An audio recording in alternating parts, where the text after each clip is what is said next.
PET, because I don't want to say that whole term again, is used to make everything from clothing and tennis balls to shampoo bottles and especially water bottles. A recent study from Nature found microplastics inside the grains of 16 different salt brands taken from 8 different countries. The same durability that makes plastic so useful also makes it a danger to our marine environment. Whales, sea lions, dolphins. In my personal experience, I've seen all 3 of those animals with bags in them. The high-density plastics we use to make consumables, think water bottles, straws, Frappuccino cups, are broken down by sun, waves, and curious critters until what's left is less like garbage rafts and more like tiny bits of confetti floating in soup. A misconception that the worst kind of spill is the thing, the gooey, oily mess. Yeah. Where it's really these nice little bits of your plastic bottles that are going to be around forever, basically.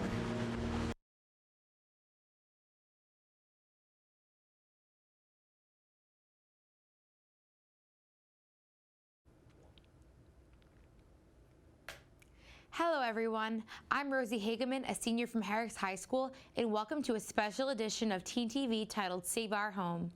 Each year, the members of Teen TV choose a hard-hitting topic to discuss openly with participation from the community. From internet privacy to gun control, we've tackled a wide range of topics, and this year we are talking about the environment. There is no question that mankind has been taking our only home for granted for far too long. We are going to talk about some of the big issues we've noticed, some people who are trying to help, and ways that we as individuals can do our part to save our home. We are joined today by other students from the community. Justin Janison from Herricks High School, and Grace Fong and Rachel Schneider from Great Neck South. Thanks for being here. And stick around because later we will be hearing from an environmental expert live on the air, and we welcome you to join in our conversation by calling our studio lines. The information is on the screen. Now let's get to it. Okay, everyone, so how is everyone doing today? Good. Great. Yeah.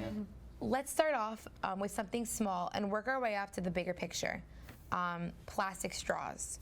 So over the past year, more and more places have been banning them, as you probably already know. How do you feel about the plastic straw ban?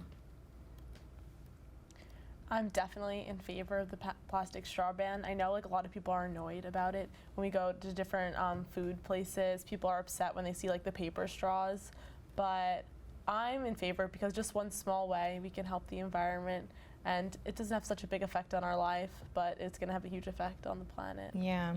Well, believe it or not, according to statistics, plastic straws only account for 0.3% of plastic waste. So do you guys think people are missing the bigger picture, or do you think that this is just like a good start?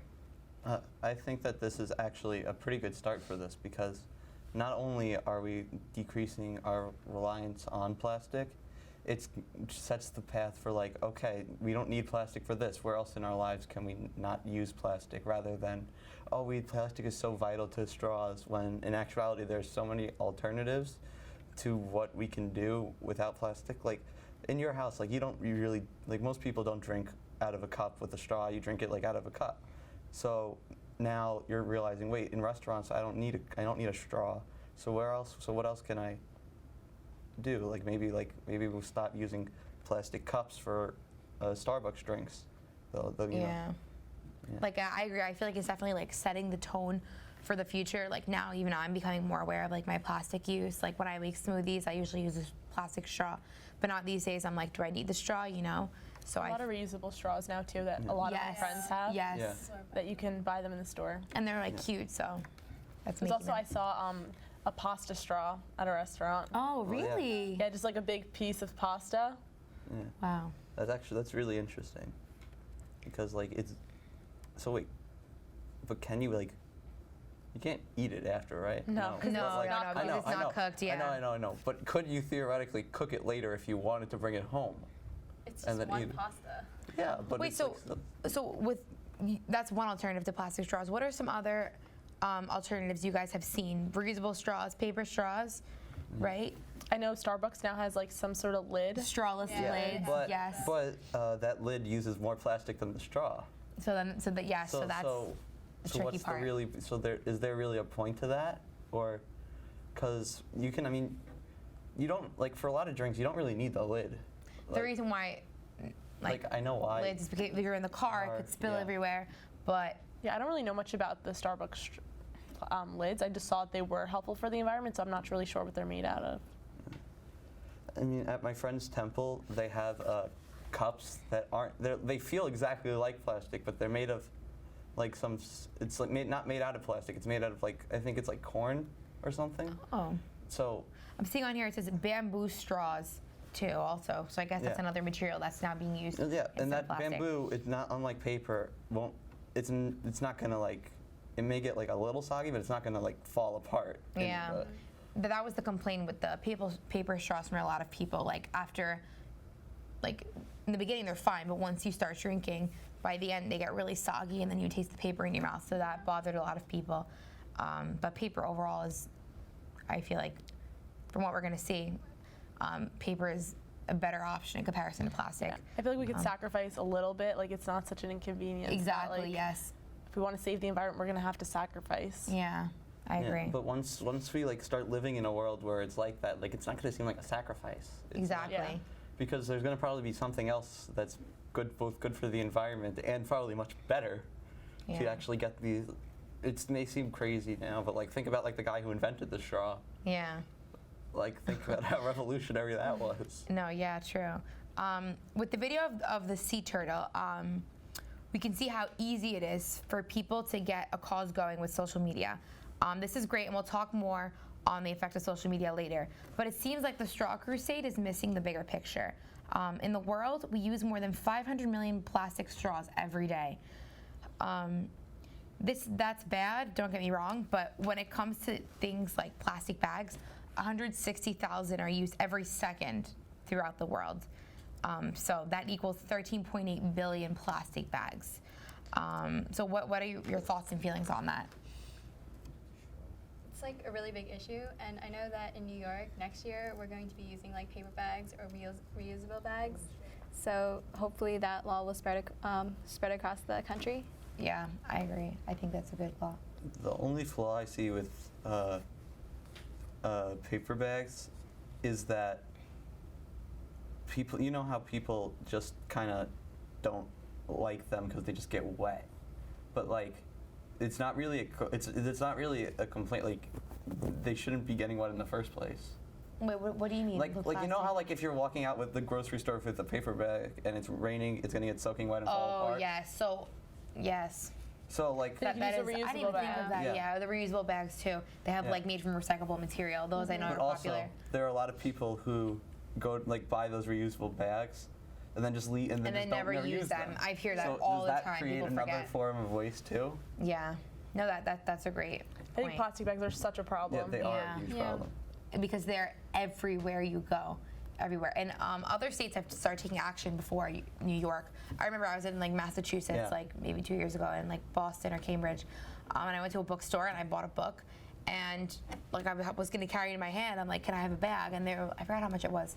A couple, like I think it was like 15 cents, but I was like, I'm like, why? And they were like, oh, like, it's law. You have to pay now for plastic bags. I know. Yeah. So just something small like that, and I decided, I'm like, forget it. I'm like, let me just carry it.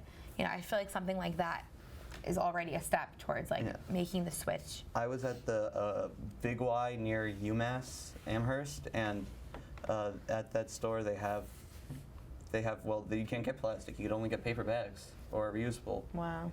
So it's not, and I don't even think they have plastic bags like in the store because I think the town. I'm pretty sure the town has a. I'm not 100% sure about this, but I'm pretty sure the town has a ban on plastic bags completely. Yeah. Unlike some places where they just charge a fee. I know Whole Foods, they sell like these reusable bags that are made out of plastic water bottles. Oh wow. That's really cool. So it's even something like that. Like it's still made from plastic, but it's made from recycled plastic, which Yeah. is better. You know. Well, plastic. I don't think plastic should be used as something that's like disposable because plastic is made to be like endure a lot. Like it's Yeah. not going to degrade for like thousands of years. No, it takes. I read a statistic. It takes like, I think it was like 500 million years for plastic to. So if go we away. say we don't have to ban plastic completely, but we just say what doesn't need to be around for 500 million years? Like I know, I was watching while compiling clips for the intro. I saw this video about this guy in England. What he's been doing is he's been taking plastic pellets and he's been putting them into asphalt. So that way roads can last in England. So that way they're experimenting. It's a small startup, but roads are going to made out of plastic and last longer. So maybe that's another possibility for a way that plastic could be used. And it results in less potholes and then less emissions from having to redo the roads over and over again.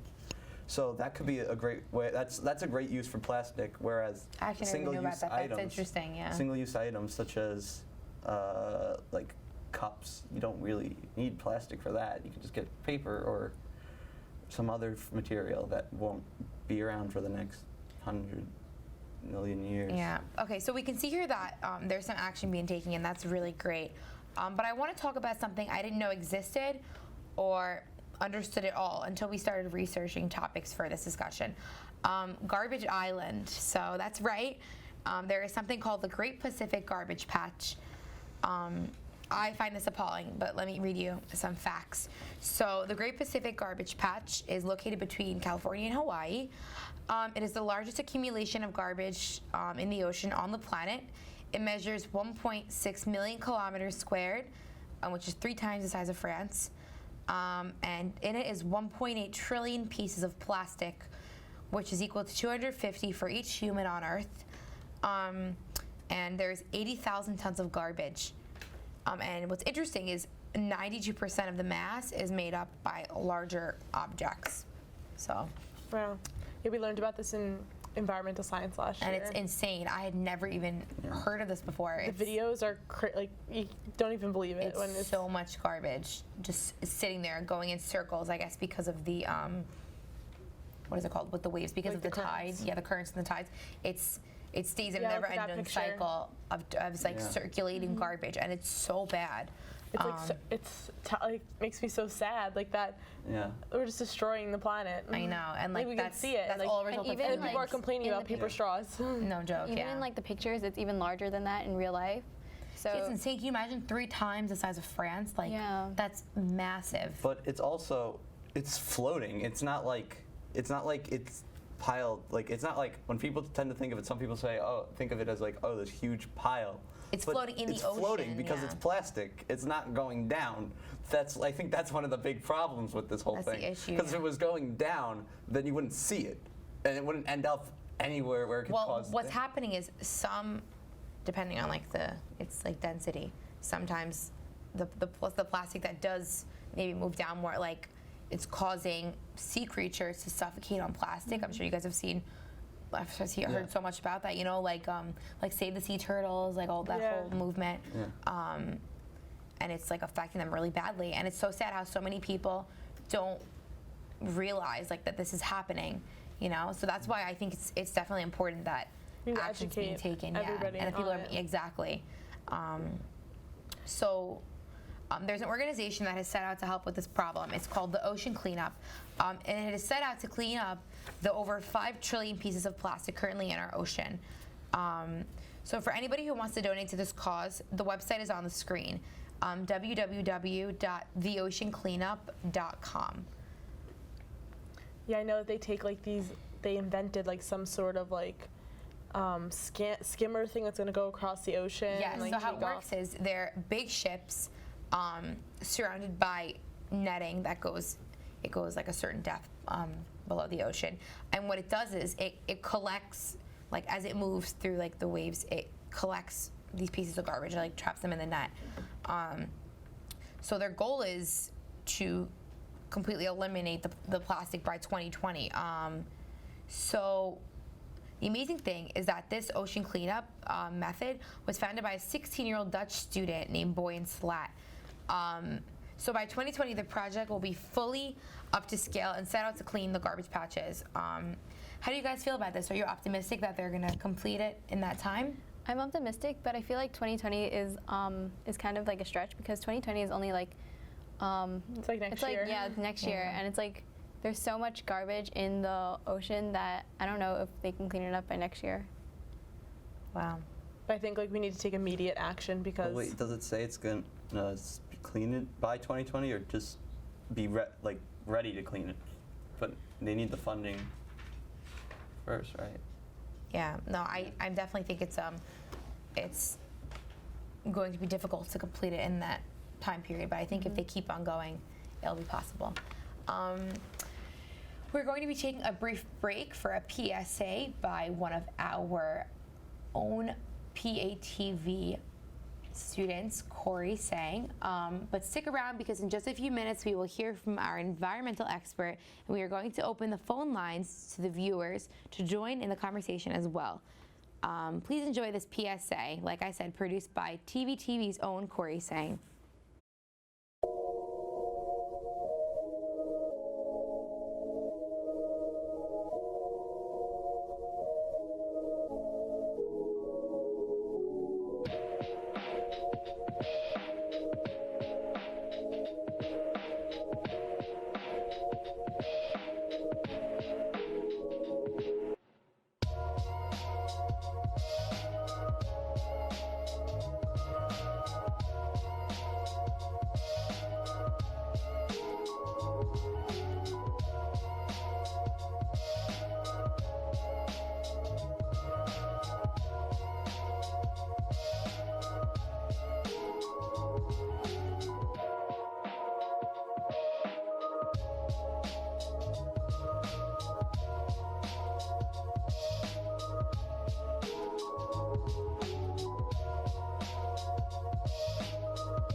Hello everyone, and we're back. Now on the line we have Marcelo from the Explorers Club. Hi Marcelo, do you hear us? Yes, I hear you. How you doing? Good, how are you doing? Very good, very good, very good. Are we alive?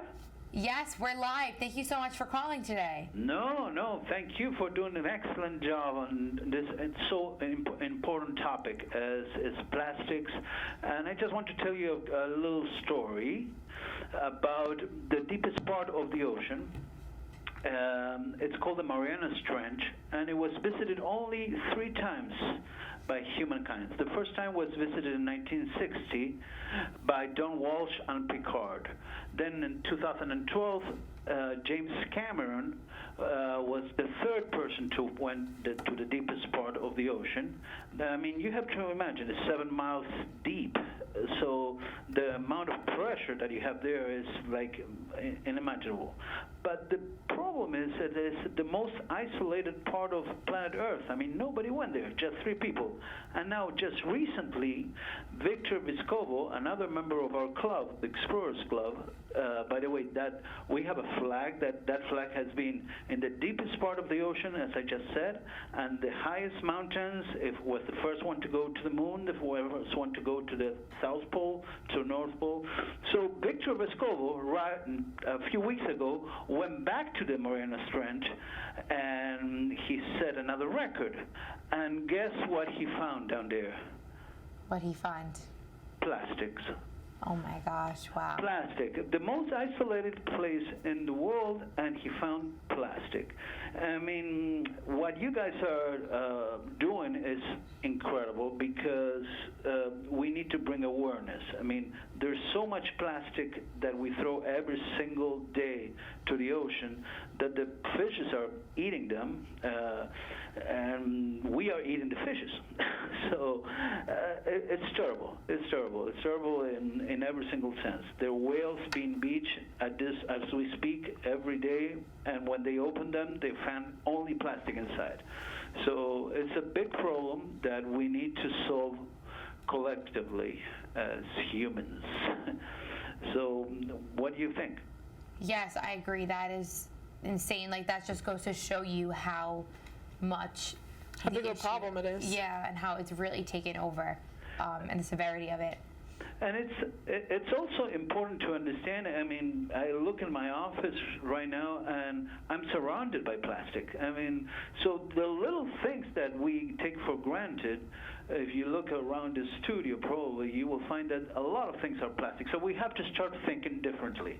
Yes. And your generation is, unfortunately, we put the burden on you, but it's the only solution to use your imagination and try to solve this and use alternative ways of creating things without plastics. And we have the technology, and you have the knowledge and the energy to do it. So that's what we have to do. Yes, I 100% agree. Definitely, it's our generation's responsibility to take it upon ourselves to fix the problem. Thank you so much, Marcelo, for calling today. Anytime, and keep up this work. It's really great what you're doing. Thank you so guys. much. Thank you, guys. Bye. Okay, now we have another caller on the line. Hi, do you hear me? Yes, I can. Can you hear me? Yes, I hear you. Hi, what's your name? Joni, how are you? Good, how are you? I am really good. Nice. So what are your thoughts on this whole crisis with the plastic and its infiltration into the ocean?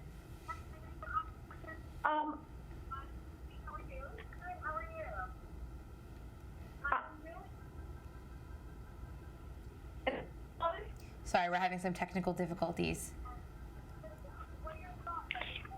Hi, Joni, do you hear me? Oh, okay, sorry. She's going to recall again, sorry.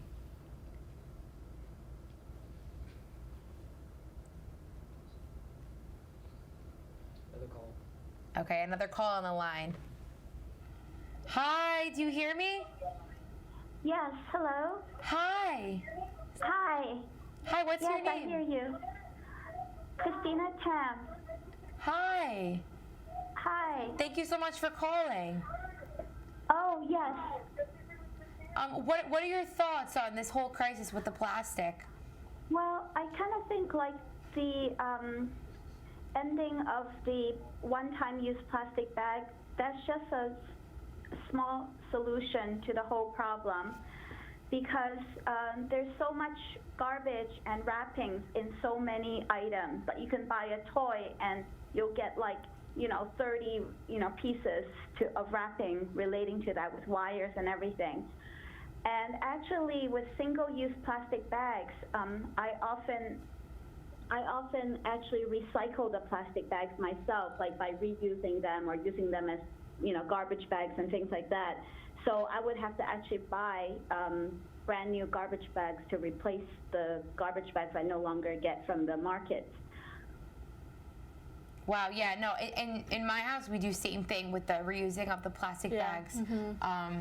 I think that's definitely a good way to reduce the plastic use, reusing those bags. But one thing I didn't even think about was the toys. That is so true. With toy packaging, I know there's so many pieces of plastic and it's like insane. Yeah, not just toy packaging, but any packaging. Yeah. But actually, I was also thinking of like littering too. Like sometimes they say, oh, after you eat an apple, throw it into the garbage can. When actually, I kind of feel like if you threw it into the environment, it's actually will it'd be more beneficial. Garbage, yeah. The apple core will actually biodegrade. So, sometimes I think about that, like throwing it in the garbage is actually worse for the environment than just throwing it, under a tree or something. Yeah, no, that is so true. All right, well. What about composting? No, composting, I agree, also is a great way to recycle. Another solution. There's so many things that everybody should be doing to be more environmentally friendly. Yeah. Is there any way we can do community composting? Because I know in Europe, some countries actually they're legally responsible for composting, like a community compost. Like they would have a special bin where they would throw away all their, apple cores and banana skins, and then they actually a truck will come and pick it up and bring it to a community compost. And if they find items that can be composted in your garbage, they'll actually fine you for that. Do you think that will happen here? I think that's a good idea, definitely, to look at how other countries are doing it. Yeah, I definitely think the United States, we're taking action, but I think it's not enough. We need to take more. So, all right, well, thank you so much for calling today and for giving us your insight. Thank you very much. Have a nice day. Bye. Okay, now we have one more caller on the line. Hi, do you hear me? I can hear you. Hi, what's your name? Joni. Hi, Joni. Before we got disconnected, so we were asking, what are your thoughts on this whole plastic crisis? Yes, hi. How are you? I can hear you. Hi. So we were asking, what are your thoughts on this, on everything going on with the plastic? I have been listening from the beginning, and I did hear somebody say that very important, what doesn't need to be plastic is the question that one of you raised earlier. And well, that is a great question. What doesn't mean to be plastic? The exact I don't know how to word this. The exact, I guess, like composition of plastic is unknown still. So the question, I guess, I'm asking is if there was a creative process in schools or implemented in schools today that helped young students like yourselves to understand like their alternatives to plastic, maybe coming up with more biodegradable forms of it. How is it that you can integrate those ideas into the community just as a way to educate and inform and increase awareness, because I think that's really important. The most important thing is creating awareness in one's own community. Yeah, and I feel like by doing things like this is also like a great way to get the message out there and spread the word. I think if we need to start with the younger generations because they're the future of the country. By educating them is how we can agreed. Yes. create change. Thank you so much for calling, Joni. Have a great day. All right, thank you all for watching. I hope you enjoyed this roundtable discussion, Save Our Home. For more information about Teen TV or PATV, please email info@patv.org. Thanks for watching. Good job, guys. That was a great discussion, definitely.